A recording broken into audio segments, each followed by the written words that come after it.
All right, Tulsa is one of the cities resisting the calls to defund the police. But elsewhere in the country, the radical left is getting exactly what it wants, and cops are walking off the job. The Atlanta Police Department reported a higher than usual number of call-outs, in other words, a walkout, and NYPD officers are being encouraged, apparently, to call in sick on the 4th of July. That would be known as the blue flu, and it is spreading to other cities as well. Police in Philadelphia, Louisville, and Tallahassee are also considering walking out. And joining me now is a woman who has perhaps the best perspective of what the police are facing and have been facing. Heather McDonald, Manhattan Institute Fellow and author of the aptly named The War on Cops. Heather, welcome aboard. Thanks for joining me. Thanks for having me on, Tammy. I appreciate it. Now, look, we're seeing an unusual dynamic in a lot of ways. Of course, the mood of the police across the country is down for some understandable reasons.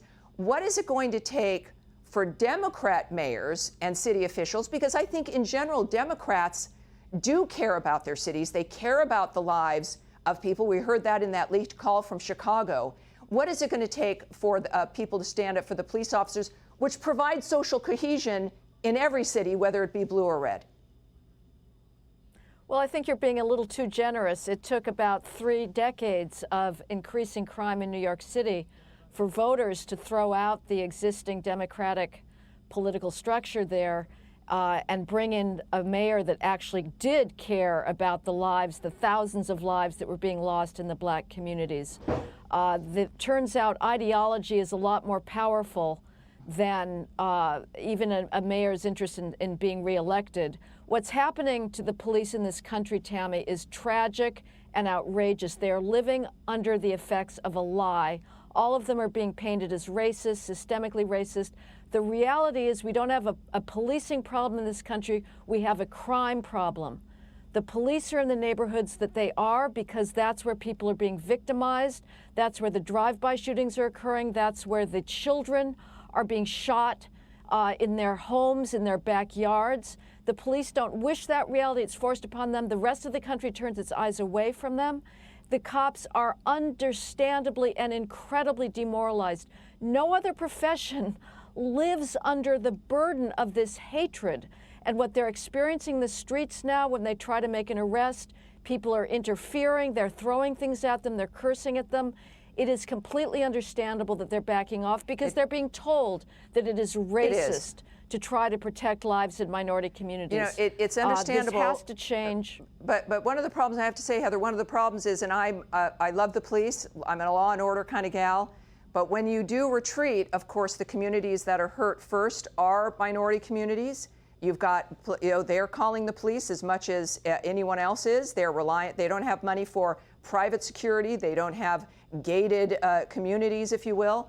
And so that concerns me a little. Right. But it really is an attack. And you noted New York. New York, it's a single-party city, like Los Angeles has been to some degree. Certainly Chicago is a disaster because it has been a single-party city, I think, for 140 years.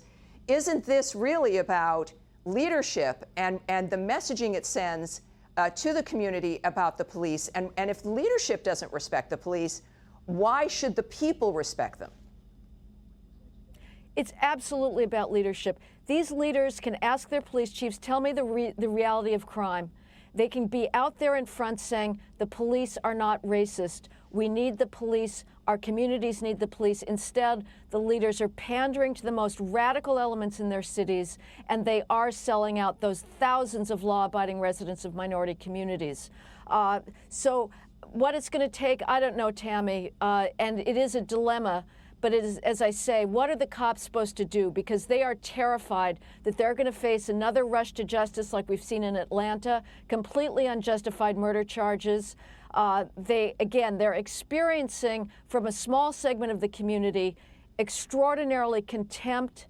They worry now about more shootings. I'm terrified myself that we're going to see a lot more attacks on cops. Right. And so, yes, they do back off because the message that they're getting most unequivocally from the media is you're racist to be in minority communities. Heather, thank you. And that's one of the differences is what media is perpetuating versus what communities need to do into coming together for those other members of their community who happen to be police officers. Heather, thank you very much for joining me tonight. I appreciate it.